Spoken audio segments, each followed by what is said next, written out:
Perkenalkan, nama saya Muhammad Rian Fakhrudin dan teman saya. Perkenalkan, nama saya Muhammad Rizal Samsul Arifin. Dan saya perkenalkan, nama saya Ahmad Panji. Dan mungkin Om sedikitnya. Nama saya Agus Kurniawan.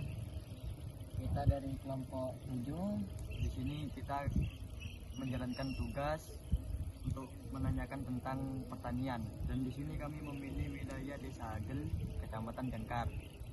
Nah, sudah berapa lama Om berprofesi menjadi petani? Untuk menjalani profesi sebagai petani, saya mulai tahun 2007 sampai tahun 2025, mungkin kisaran sekitar 17 atau 18 tahun gitu kan, atau mungkin kurang lebih seperti itu kan. Dan alasannya Om untuk berprofesi menjadi petani apa? Alasan utama saya untuk menjadi petani karena petani itu sangat indah, sangat unik, dan sangat menyenangkan bagi saya. Karena ketika saya pergi ke sawah, melihat tumbuh-tumbuhan hijau dan juga sangat-sangat indah.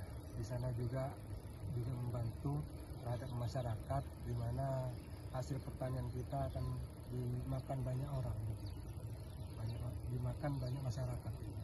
Tentunya itu sangat membanggakan kepada saya ketika hasil yang jeripaya hasil petani saya dimakan, dikonsumsi sama masyarakat. Sebelumnya dari awal berprofesi menjadi petani sampai sekarang, apakah Om pernah menggunakan metode pertanian menggunakan bahan organik alami?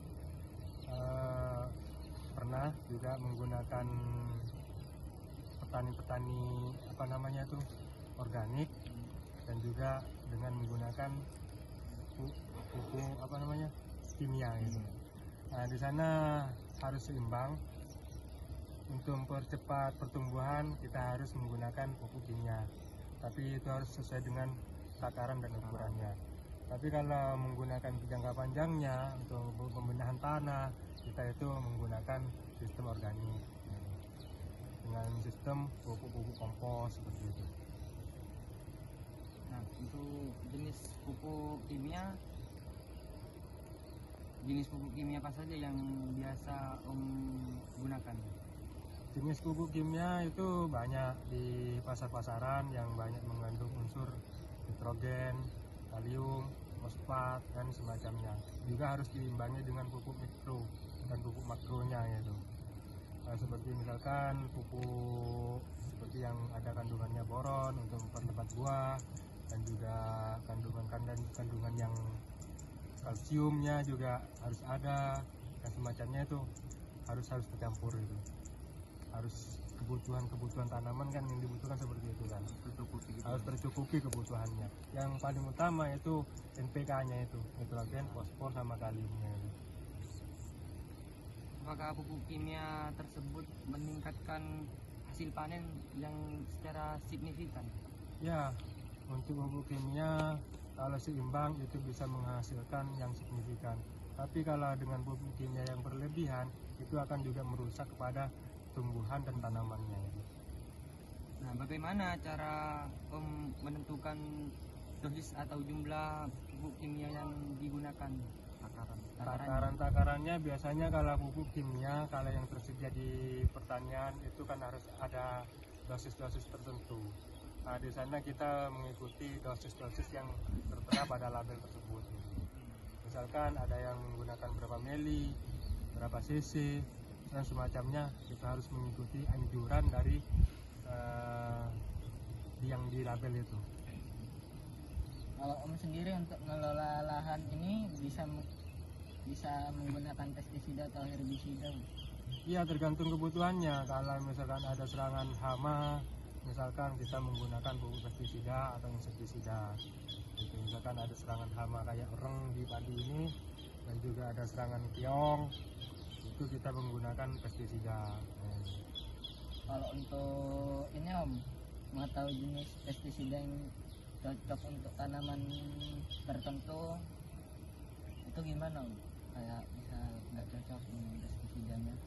kita harus menentukan dulu jenisnya itu hamanya apa, pestisidanya. Kalau misalkan untuk wereng dikasih obat botrek ya nggak bisa.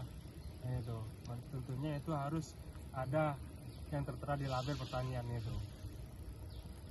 Kalau Om sendiri pernah ngalamin kayak masalah kesehatan setelah menggunakan bahan kimia tersebut untuk tanaman? Bagaimana?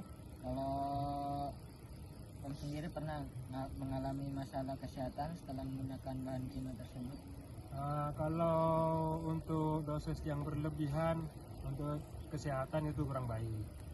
Tapi kalau untuk dosis rendah kan sesuai di label pertanian itu kan itu mungkin yang cari yang aman-aman saja gitu, sesuai takarannya. Dan itu ada perbedaan nggak Om dari air yang menggunakan bahan kimia sama bahan pupuk organik? Tentu ada. Misalkan kalau kebanyakan organiknya itu terlalu tinggi kayak semacam asam-asaman, ini ada perubahan pada airnya kayak becek-becek gitu. Tapi kalau tidak asam-asaman, ini mungkin tidak becek gitu pada lahan di sawah ini. Apa mungkin ada yang kandungannya apa ya, ada yang asam-asaman, mungkin ada yang tanamannya yang apa agak-agak kemerah-merahan gitu. Apakah berdampak Om ke makhluk lainnya di sekitar pertanian ini jika pertanian ini menggunakan bahan kimia? Ya tentu ada nampaknya juga kepada makhluk-makhluk yang lain. Karena ini harus seimbang juga kan, harus mengikuti tataran yang seimbang. Kalau satu sistemnya itu tidak kurang tidak seimbang, maka struktur kehidupan di sini ini juga tidak seimbang gitu. Baik, mungkin cukup sampai sini Om, kita menanyakan tentang hal-hal pertanian yang Om jalani, dan terima kasih ilmunya Om, dan semoga Om terus jaya menjadi petani dan semoga tidak pernah gagal panen, dan semoga kita bisa dapat pelajaran dari tugas ini. Ya, kita akhiri. Assalamualaikum warahmatullahi wabarakatuh. Waalaikumsalam.